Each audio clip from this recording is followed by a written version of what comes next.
welcome back. In case you are just joining us, we haven't gone too far with this amazing conversation that we need to have, not even on this level, but on all levels. I'm talking about, what's the first thing you teach your child about sexual health? What are you going to tell your 3-year-old, your 4-year-old? Are you going to tell them, don't let anybody touch your pee-pee? What's a pee-pee?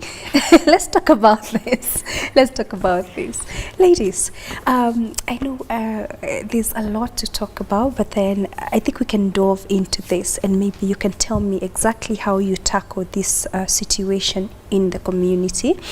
But like I had said just before we went on a break, what's the right age to start talking to our kids? What are we telling them? Okay. Maybe you can start with you. Can I start? Yes. So, at any age, there's no predicting when your child will come and tell you something that is really related to sexual reproductive health. Yes. One person, let me just give an example about a certain lady who came to me and asked me, how should I talk to my child about sex? And then later she told me, my girl came and told me that she, she has a crush on someone. Okay. That right there is a conversation opener. Yes, exactly.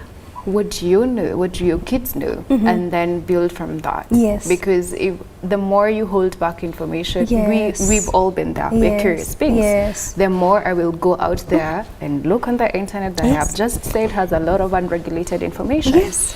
So I think what I tell people and what I do with kids who ask me about sex is start from there. What is it you know about sex? And also stop this quoted language of non-scientific terms that are culturally appropriate because they're not. You know, how when you say pee-pee and kadudu and my flower, it is very distorted, and then I, maybe who is being taught the right language, you come and tell me kadudu, I'm like, what is kadudu? Yes. You know, and that is what I would say. First start from what they know and use terms that are scientific, and this is science, this is not bad manners and stuff like that. Exactly. And just to add on what you've said, it's important to have this conversation, especially and hopefully we are in a position to also protect our children from sexual predators. Exactly. And in case it happens, I've seen cases in courts being flown by because the child said, he touched my flower. It's not a recognized language. We're not that advanced, and it is what it is. What is a flower? And I think it's important to tell them, no, this is your penis, this is your vagina, this is your nipple, and it's your private part. Personally, I have a 4-year-old and a 6-year-old, and we go over this conversation every 2 weeks. We have, and where we are, they know, and they respect my space. With kids, especially the 4-year-old, he won't know when not to enter the room. In fact, in the bathroom, standard, when he's at home and I disappear in the bathroom, he waits for me outside. But before that, he would just come and stare at me. And you have to explain, Papa, this is my private moment. So even for him, you can't dare be near him when he's doing his private business, and he says, it's my private moment. You'll see my private parts, you see my penis, and you're not supposed to touch it. And I think it's the same thing. Start early, know the language to tell your kids at that early age, and then move on to now when they start telling about the crushes and then the period and all that. Yes, Maureen. Add on to this beautiful conversation, especially about when we should teach the kids. We have grown up in households where you asked your mom, where did you get the child? And I will say, I plain dropped the baby, or I bought them from the supermarket. And you see, this is how you grow, knowing the child was bought from the supermarket. So you don't expect that when you have a first sexual encounter, you're supposed to get a child, because that was not a supermarket you went to. Exactly. And these things are rife, like they're happening. Yes. And I mean, also about a lot of, there's a time, I don't know whether it was a conversation online, and people were talking about their childhood traumas. Yes. And somebody that is really grown is talking about having been abused as a child.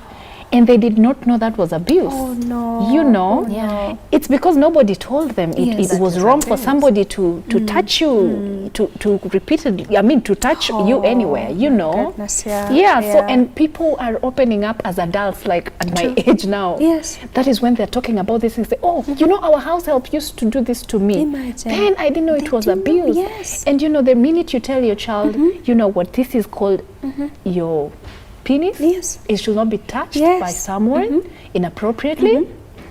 It is only for you to handle, because the point where you can have a conversation with your child, it is you who teaches them. You teach them, it is you who put information into their head. So while you're teaching your child these things, if somebody touches them, they will tell you, you know what, mom, 100%. you told me this should not happen, but somebody did this to me. And then you will know this is abuse, and you will take it up from there.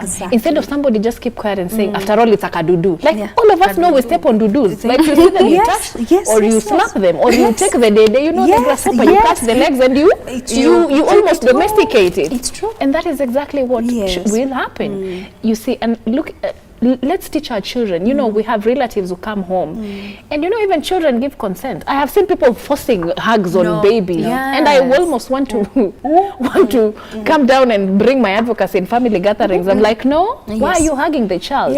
It is important to say, hi, baby, is it okay? Can I hug you? If they say yes, it's okay. Because their children know already say, I don't want to hug you, auntie. I don't want to hug you. Or children are just giving your child kisses, and your child doesn't want them. You know, there are children who even resist. They're like, no, no, no. Or after you do that, they rub themselves. It's true. That's a communication. I agree. And that is where it begins. So from that is where we start having this conversation. As long the day your child comes to your house and asks you, where did you get the child? This is where you start telling them, try to tell me where you think the child comes from. Or even when you have, when you're walking around the house with a big stomach, and then the next day it disappears, and the child is like, where is this? Did the stomach go? Did you eat the baby? Yes, I mean, stop saying I went to the supermarket. There was I get that conversation. Yes. You know? That is where we begin these conversations, and then you graduate them. Also, there's also the, what do we call it? Different kids in different areas develop differently. There's a term we use for it, but has run away because of the cameras. Anyway, evolving capacities of different children. So your child also, you need to monitor them and see, so that you graduate them with this information as they grow. And since we're already on the topic and we know this is inexhaustive, now that we're talking about these children learning what this is, personally, I've also taught my boys how to act in case.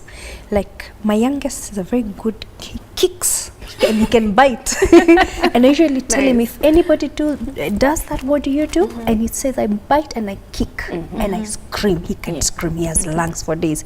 And I say, I think, you know, because he was not strong enough to probably prevent this. But I tell him, if in case that happens, this is what you do. But what are the tell signs of children who are being abused? So mostly, you know, when abuse happens, you will have, because parents normally monitor how their children behave. You know, how do you know your child is sick, for example? If it's a playful child, you realize they're not playing anymore, probably they are withdrawn. I will not speak much on this because I'm really not an expert on you know, deconstructing abuse. But I'd say some of the signs will be probably there's something that is off from their normal behavior. So either he was a playful child and is no longer playing, or is rebelling. Somebody that was in the house and they were probably close and is behaving like they don't want to go close to them, and then you're forcing them, why don't you want to hug uncle? And maybe uncle did something that put the child off, but you're there insisting, please go hug uncle, please do this and that, please do this and that. They say please. Nowadays, now, you know, in the new era where we've let our children express themselves to our children, you know, we're like, please hug uncle, and maybe uncle did something that was not right to the child. Very true. So I feel like changing the way they behaved around a certain person, or even being withdrawn, or losing interest in some specific things that really interested them, could be a sign of of abuse. Absolutely. Yeah, so and it calls for you to dig into it and find out exactly what is happening. All right. And maybe just to add something, not on the telltales, because she's covered what I would have said, but also in talking to kids about sex and telling them, you know, this is what should happen, this is what should not happen. I think, I don't know about you, but I know we both were introduced into the sexual conversation with threats and, you know, we knew babies come from the supermarket. Now I have my period and you're like, you go near boys, you know, you get pregnant. Very confusing. So the moment anyone introduces me to a conversation with threats, if something happens, I am never going to tell them that something happened. Exactly. So even as we're talking about it, if, like I said, if my child comes and tells me they have a crush, it's not to condemn them. You know, start the conversation softly. Create an environment where if something is wrong, first of all, you will notice, and second of all, your child will feel safe enough to come and tell you something happened. And also, we have so many things to say so much. Because I mean, this is not just only, I mean, reproductive health is wide, like we say when we began. It's not just about sex, you know, like while I am developing, a lot of things are happening within me, and that is why she's talking about a crush, for example. And I mean, this is where we will start to have conversations even about my body as a girl, you know, such that even I am monitoring myself, and probably when I'm starting to have a discharge, I'm able to tell my mother, you know what, ma, you told me, but something is coming out. So sometimes it is even hard, you know, like when we started our periods, we wanted to hide. You don't even know who to talk to. Oh my goodness, it was crazy. Like it was yesterday. Me too. Worst experience. It was to date. No, sorry, let me just interject. To date, I hate pads. I hate the feeling of something coming out of me. And I think I didn't even realize it until every time my bathroom has got to have tampons. So mini, normal, and super. And sometimes when the discharge has changed and it's heavier, I'll even use it, just the feeling, and I know for a fact it's a trauma I have. Absolutely. Absolutely. Yes. And you know, us not even being able to tell our folks that our periods have come. Imagine. And you know, because we didn't have this conversation from the beginning, you know. And that is why when your child is telling you, this is happening to me, this is happening to me, sometimes you can even be able to tell, looks like we are about to expect Mrs. Red sooner, you know, and you start getting prepared to have that conversation. And this is where now you're even talking about hygiene. Because I mean, how many times do even people have things, you know, sometimes, I mean, it's good to say this because there are some ladies who have discharge that actually does stain their panties. And how often have people thought they are sick and they want to hide and it's quite normal. And these things even hinder you from having normal, proper relationships, even with guys, when it's time to have them. Or you even, know. You'll even find women who are long married, they're mothers of 3 and 4, but they can tell you straight up, I don't enjoy this thing. Absolutely. You can, or we have found women who are like that. It is something that is happening. And I think to just come back into, it's not just about the sex conversation. I remember the first time that I learned wipe from front to back. And I was like, wow, okay, I did not, I was a grown up. You know, I was big. This time I could access YouTube and, you know, but how many people didn't know that? And even if I got sick, I remember there was a time I got sick when I was very young. I had no idea what was wrong. I couldn't tell my parents yet, and I waited for too long. And I am telling you, you do not want to wait for too long when you have a UTI or you have an antibacterial that thing infection. Is bad. It is painful. You know. Oh my God. And then I thought, if I tell my mom I'm sick, she's gonna ask me, "What did you do?" You know. And most likely I that was going to happen. You know. And that is a thing. And even like the conversation the other day, I saw a conversation going around online about how the vaginal discharge is acidic, and sometimes it's going to change the colors of your panties. How many times did I think I was sick when I saw that? Or embarrassed. And the embarrassment. Or switching to the fancy nylon panties because they're less likely and then they're harmful. And how often are people able to switch to nylon panties? It's not. I mean, considering the demographic I work with, I don't even think that is a conversation we can have. It's not something I'd even front in a conversation with them. So I mean, I'm also sharing my experience of when I first had a UTI, I think, earlier. And then when I joined college, I also had a UTI. Yes. But when I was in college, now I knew better. So I went to hospital and I was treated. Yes. And then that is when I remembered there is a time I was really scratching. Like I'd wake up for real, go to the bathroom, scratch, and then come back and sleep. You know, because at the time I didn't know that it was a UTI. And if I told anybody there was a problem with this area, they would say, "Oh, this one we can't salvage. She's over." And how many people would have treated me for some weird sexual transmitted infection, you know? And a UTI does not necessarily come from it's actually a urinary tract infection. It has nothing to do with sex. Infections as well. You know, and it is actually it was surprised to know like it is really very, I mean, prevalent in women, you know, including the wiping, you know, could actually cause the toilet. We are really sorry. I'm so excited about this. You know, recently learning how to drop tissue in the toilet, so that you don't get a splashback. Absolutely, oh my goodness. You know, I'm learning these things. They're just the other day. And these are things we ought to have known. You know, just about how to care for your body. Yes. And I mean, it is just just another thing, you know. The duration, so this information needs to begin early. You know, when mothers hear us say reproductive health, they go like, "Oh, those people of sex again." Thank you. It's true. It's true. So talking of which, can we balance this quick, with the work you do? How much do you involve both genders? Because when you're talking of this topic, it's just not the women.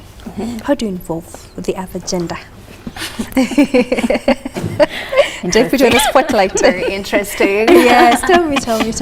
So, I will start. I think Maureen is going to give a little bit more about it. Our work is very focused on women and girls. Yes. When look at the conversation that we're having right now. The issues that we've talked about the most are surrounding women and girls. The moment you hear reproductive health, it's usually 99% of the time issues that affect women and girls. Very true. And I identify as a feminist. As a feminist, my job is to bring equality. For equality to happen, equity has to happen first. Yes. So at this point, the position of women and girls in every platform is lower than that of men. And so first, let's deal with these women themselves, give them the information, uplift them, give them the services that they need, and then now we can talk. And the position of men in this conversation is to be allies, understand, first of all, come and understand and wear my shoes, see from my perspective, listen as I explain my experiences, you know, and then now, you know, bring your whatever input you want to bring, but with the intention to learn, with the intention to be involved in a way that validates my experience as a woman. Absolutely. So that is what I can say about the position of men in this. And what I'm saying is we are an organization that is very focused on women and girls. The moment we find an organization that is focused on men and boys and they're doing amazing work, we shall be allies the same way we're asking for them to be allies. Wonderful. And I think there's a lot of new conversations going around, and everybody's saying the girl child is so empowered, but the truth is you cannot empower a woman enough. It's still a man's world. At the same time, if we're saying the woman, the girl child is very empowered, then let's do this in a measurable way. Let's look at the statistics, let's look at the facts, let's look at the position of women after all this work that we have still done. Yes. And again, I'm coming, and this was more personal than it is, you know, putting you on the spotlight, because I'm raising boys.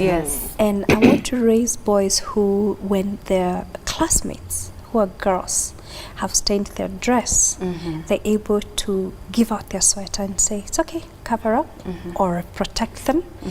I want my boys to be able to tell off that older gentleman who is trying to prey on his classmate or his cousins. I want to raise boys who, when their husbands and I'm on my period, or rather their girlfriends or their wives are on their period, they're so empowered such that they'll know how to support. And we've seen so many skits, although they're meant to make us look like the devils when we're on our period. You know, you throw a chocolate at her. But I think I think we have the position, and we're in a position to change that narrative.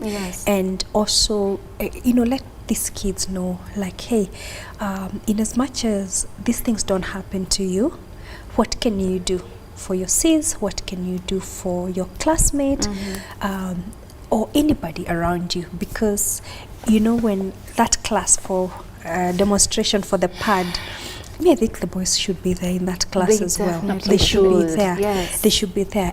Definitely not to invalidate by any way or means what you do.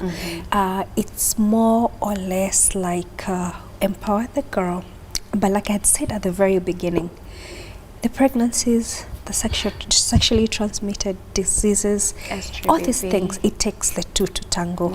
And also there's another aspect where the boy child is sort of, when you go down to, you know, to take the pads or educate the girls, I've been to a few of these situations, and you find the boys sitting in a corner and they're like, why are we being isolated? They ask for basic things, the boxers or football, you know, them they're in a different world and they want to be empowered differently. But again, that's why we have this open conversation to go on. All right. Yes. I hear you. And when you asked the question about the boy child, of course I followed you a little bit on your social media, so I know you have boys. And I knew could tell it was coming from a personal perspective, which is absolutely okay. Because even as we're not devoid of the men in our lives, you know, our husbands, our fathers and our brothers as well, and we want them to do better, especially now. And single fathers, absolutely, and especially now that we're in this course. So I will say this about the voice of the man in this all this work, that it is very much welcome. We're your allies. They should be our allies. But for you to be in the space of women, for example, if you look at now, let's look at women in the political space. They must have worked to earn the space. I agree. We did not just wake up one morning and say, okay, we are now empowering women, come on board. No, it was work that was done. And the women that are there have actually earned their places, and you can point to a few and say we have seen their contribution in the political arena. Absolutely. So the same case applies to men coming into the space of women to understand their lived experiences. Already we know we have patriarchy, which is a system, and you know, and all of us have grown in the system. And you'll be surprised there are women that are gatekeepers of patriarchy. They are here to propel the tenets of the system that is those patriarchy. are those who ask you. Kwa nini unafanya engineering? That is where it begins. Brother wako ndiye anafaa fanya engineering, wewe ndio unafanya secretarial. Thank you. Or your brother has eaten and the plate is still here. Thank you. And your brother is a human being, and removing a plate from a table is a survival skill, basic survival skill for human beings. So,